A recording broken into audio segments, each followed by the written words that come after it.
mind where I was at. Bless you. Okay. So let's now we're going to go through the process of the illumination. We're still looking for where the first moment of consciousness in this life came from. It's a changing thing. It had a cause. Do you agree with that? Mm-hmm. Yeah? And the cause must have been a changing thing. Yeah? We've spent like the last 6 classes figuring that out, getting to think about that.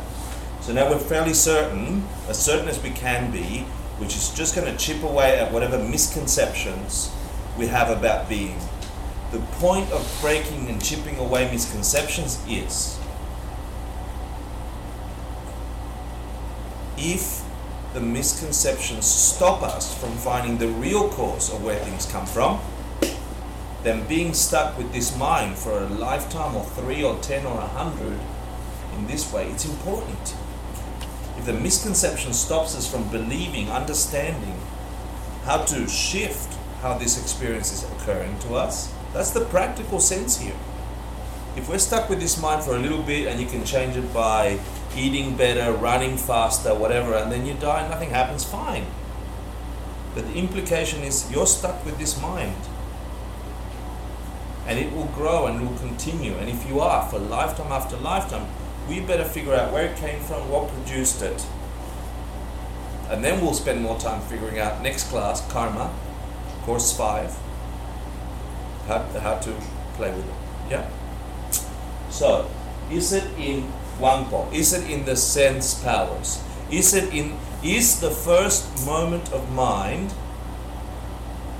produced by the Nirlengi cure? Is the Nirlengi cure for that moment Wangpo, the sense power? Is it the retina? Is it the eardrum? Is it the follicles of tongue? Right? We figured not, but then Kedrup J goes, well, let's make sure it's not. Yeah. So he'll do an argument that says one or many, the argument of one or many. So he'll say, I'll summarize it simply. He goes, if it's one, which one is it? Is it as soon as the eye develops the first cell that mind appears? Yeah? If it's the eye consciousness. Yeah? And if that's the case, if someone had the sensing cells in the eye scraped off, would their mind disappear? And we know that's not the case, because there's blind people. Yeah? And they still have mind. So it could be many. He goes, is it one? Not one. Is it in the eye? Is it in the eardrum? Yeah? Or is it many? Could it be all of them? Yeah, and if it is, if you damaged one of them or 3 of them, would the mind disappear by a third?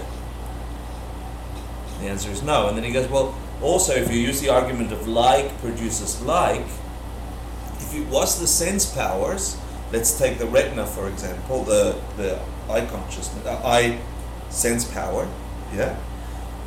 There's a very different experience of having a direct pramana. Remember? When you're seeing something as very clear and very sharp, and then remembering it. The mind has a different memory of that. And it should have the same sharpness and quality if it is the eye consciousness. It should be, every vision should be as sharp with or without objects. If it's in the sense box, it should produce the same. And the fact is that it's not. So that's the argument of one or many. It argues, well, if it is one, let's find it. Is it the ear? When you remove that, is there no mind? Because if that's the Nirlengi Q, if you remove clay, there's no pot. If you remove that seed, there's no tree. Yeah? Are you with me so far? Yes. Great. So that's one point. So he's going to say the same with... I don't want to interrupt you. I'll hold it for a second. Okay. With Chi-So. Say Chi-So? Chi-So. And that's outside matter, or outside the body, or the source, you can say chemicals. And here, you know, when I was in my 20s, I did crystals and runes, and, you know, I'm searching for meaning, yeah? And then the elements were really strong, like everything's got fire and earth, you know, fire and earth and air and water, yeah? And all of a sudden I'm going to be super ninja boy, you know, like, and I really did things like the power of fire, you know, the power. But these are the elements. They come from a very ancient tradition, and the more you look into this way of thinking, the more you say, wow, science could probably not refute this idea. And it's about a quality of being. They say that the physicality of the body or things are made up of these four elements: fire, air or wind, water, and earth. Yeah? And it's not that there's little tiny dust particles of dirt in your system. Okay? It's not that you have a tiny little bit of liquid, a little bit of water, and a little bit of dirt makes an eyeball. It's not like that. That's what I used to think. Okay? It's actually the quality, it's a metaphor for the quality of the substances that make up physicality. At an atomic level, it would be described as atoms, I guess, you know, but it would say that there is a hardness to Earth, and there's a rigidity to Earth, and there's sub-qualities to that. And you can say that there are some parts of us, a bunch of things in us are hard and rigid. And you could say that a bunch of things in us is, let's say, the liquid, the water, yeah, is fluid and moisture. And you could say that the elements that are producing this body, that are holding this body, are wet and flowing, some of them, with a mixture of solid and rigid. And when you look at it that way, and you again, another field of investigation, and you do investigate it, it's an understandable and a reasonable thing to say. So in the West, we might say it's the atoms, the protons, the electrons, whatever, the carbon cell structure. Is it there? Is that the Nirlingikyo for mind? Is it physical? We're still in the physical, right? If it is, he'll pose the same argument. Is it in the moisture part of being, or in the fiery, the warmth part of being element? And if it is it one or many? If you remove fire, or if you remove all the, I don't know, carbon atoms, would the mind not appear? Yeah? Not the body, the mind. And so the simple way for me to look at this side, Benpo, is by having the argument that like equals like. Yeah, and the mind isn't physical. It's not hard. It's not touchable. You can't touch your mind. You can slice physical things. You can't slice your mind. Your mind reaches infinite. Don't think of China right now. Where's your mind? Don't think of the back of the moon now. You know? And so the quality of the mind is aware and knowing. Yeah? Clear and knowing. Clear and aware, clear and knowing. Well, I just said it, I forgot it. Clear and aware. I don't know, it's not very clear at the moment. No, it's a different kind of clear. Clear as ineffable, not as in very sharp like Hector's not. So that's all. It says if there is physical stuff, is it in the physical stuff? Is it in the cell? And if so, or is it in the atoms that produce the cell? Hard to make a case for that. You can't make a case for it.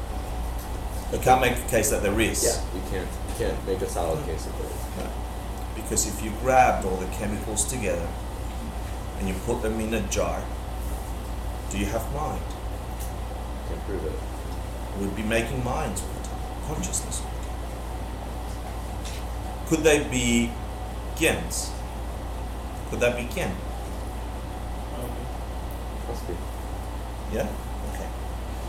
So that's it, the argument of one and many. Same as the sense powers. And so we are left with Rigpa.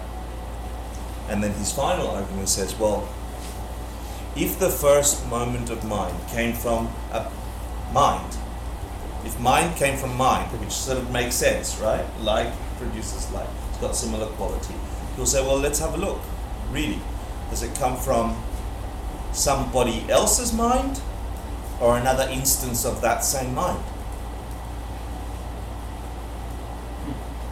Nice question, right?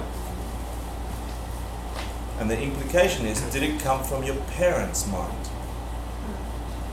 Yeah? Did your mind lose a little bit, your mum lose a bit of her mind when she had you? Pretty much, yeah. She did when she did when she raised you, right? Can she read your thoughts? Is your mind an extension of her mind? Of your dad's mind? But, okay, I have a question. Yeah, I dare you. But saying that, Yeah. that our mind comes from somebody else's mind, wouldn't that imply at some point that we all come from this same thing, and then that becomes unchanging, Unchanging, because and it's then it's not, because it's fixed. it's yeah, no? I feel that that's connected somehow, you know? I think I understand where you're feeling.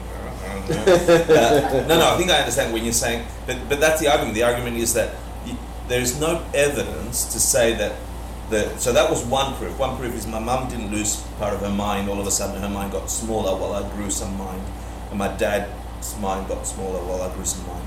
The other argument for that is the quality of my parents' mind, or the parents' mind, is not always similar to the quality of the child's mind. So they might say that a child might be that a father might be a virtuoso piano player or very skilled at something, and the child's a total idiot, you know, like, or vice versa, you know. And so the quality of that mind is not similar to the quality of the coarse mind. It's produced by something. We've now narrowed it down. Like I said, you don't have to believe it as a truth, but you should do a chipping away at assumptions. We know it's somewhere in Rigpa, but whereabouts in Rigpa? This mind was produced by mind. We think that now through the process of elimination, because it's not unchanging, it is changing. It's not physical, so it's mental. Yeah? So mind produces mind. We got there. Now, did it come from this mental, the same continuum, or did it come from another continuum and got somehow transferred to this continuum? And so the argument is, your parents can't read your mind, you can't read you don't share anything with your parents' mind. Children and parents do not share anything in terms of perception and consciousness. It's all your own experience of the world, nobody else's. And then the quality of their mind and the quality of your mind is a further proof that they're not connected. So it must have been produced by us, the same continuum, the same stream, the same sequence of experiences this mind has. And as soon as your mind goes, Excuse me. yeah. Okay, and what it tells you that your own mind leads you that has connection with your mind, it's the same as your parents. How you know that the other mind is yours? Good. Because the inference is that any experience you've got of your mind right now was produced by all the stuff you put in your mind yesterday. The anger I felt yesterday at the hospital colored my mind, produced minute by minute, cause and effect.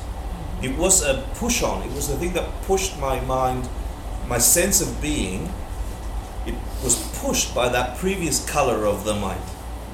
And all the subtle sensations and the obvious sensations that my mind had, or the perceptions, yeah? It was very linear. Like, that's why we send kids to school. You know, I said this in two classes ago. We have a mind stream, we believe in the mind stream. We say, if we shove a whole bunch of numbers and words over here, somehow those numbers produce a conglomerate of those, and then we have language and math in that mind stream. So we can have a direct experience that your mind yesterday produced the mind today. Your mind this millisecond produced the mind of the next millisecond. And that's okay. And if you do that all the way back to the millisecond before your first moment of consciousness here, you must say that continuum would have had to be there before. And as soon as your mind dives in there, if you can let it go in there, you then have a complete transformation about the way you think on eternity, endlessness, beginningless. Because if you accept that there was a millisecond before the first moment here, and the qualities of that first millisecond that would have been very rudimentary, it would have been a sensation of warmth, I don't know, it would have been a very rudimentary thing, but it was produced because it's changing. And that's the assertion. The assertion is, if there was, and we've eliminated all the other things, yeah, of course our mind's going to jump out and go, well, maybe it's here now because I don't like that answer. Maybe it's over there because it doesn't feel comfortable. Maybe it's over there. That's good. Do that. Yeah. But if you just follow before I end class, that it could be the minute before, that whatever quality of that mind pushed through that door, yeah, the current mind you have now, and that did it once, then you have to go back to the beginning of that previous life, and it had to be the same. There was a minute before that comes from a previous mind, life, previous life, previous life, previous life, without start. Beginningless. Beginningless. That's a whole different sensation of being. And then looking forward, no end. Endless. That, when I first heard that, for me personally, it put a stamp on an idea, on a feeling that I never really got. I didn't understand endless, beginningless. When I got that about mind, as much as I rejected it, because I wanted to reject it, my mind said, I've got no proof that was anything before. And you know what the answer came back? How do you know that you have no proof? I'm like, I don't remember it. I don't have any sense of it. And he said, do you remember being one? I'm like, no. But I've got photos, like someone told me I was one. But are you denying that you were one? But you don't have a sense of it. Does it mean you didn't have it? And I was pushed. And then it took 10 years. Like years. It's not something you jump in and go, okay, I get it now, thanks. Fix it. It's not that. It is a taking a bath. Yeah, and you immersed in something and it washes something and then you let it work on you. Just sit with that for a bit. Can you, through the process of elimination, say there's everything under existence? That first moment of consciousness in this body is one of those things in everything. What's the thing that turned into that? What's the Nirlingikyo? What's the main cause? Changing or unchanging? We know it's changing. That I can be certain about so far, yeah? Well, then it gets fuzzy, and then it gets fuzzy. Physical or mental? Well, if like produces like, it can't be physical. The sperm and the egg produce your physical body. Those cells produce the other cells. It does not mean that your mind consciousness was produced by those cells. One or many. And you can throw 1,000 arguments, and you should throw 1,000 arguments. Another argument is, well, in terms of the physical, we know much better in the West that it's the brain that contains the mind. Yeah? It sits in there. I'm sure of it. How are you sure of it? Because when I damage the mind, I bash it hard enough, the mind stops or gets a little slow or doesn't talk or something. Are you sure? Or have you just damaged the physical? Is there evidence? That's hard. So I encourage you to just let it sit in you. Spend the rest of the week, certainly the rest of the evening. You must have had a beginning in this life, and it was produced. You have to agree with that. Where did it come from? Now you've got some things to play with. Play with them. Here are the homeworks. Here are the dedications. Let's dedicate whatever wisdom knowledge we can that gets a certainty about being to Brianna if we can. please, and all the people that have their perceptions don't match their reality, and let's hope that it does. Sashi Bukir Jishir Metotram Rira Vinshir Indegam Padi Sange Shindu Miteluargi Drokun Nanda Shimla Chipasho Idam Guru Ratna Mandala Kamniyatayami Diga Okum Sunam Yashet Satsoshin Sunam Yashet Lejumwe Rampa Kuni Topasho.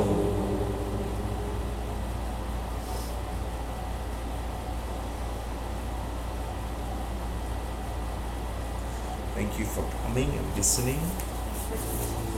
And I invite you, the meditation homework is look in that list for what the beginning of mind for you. Just go searching, and then refute it, question it, bump it. Is that okay? Mm-hmm. Thank you. Merry Christmas.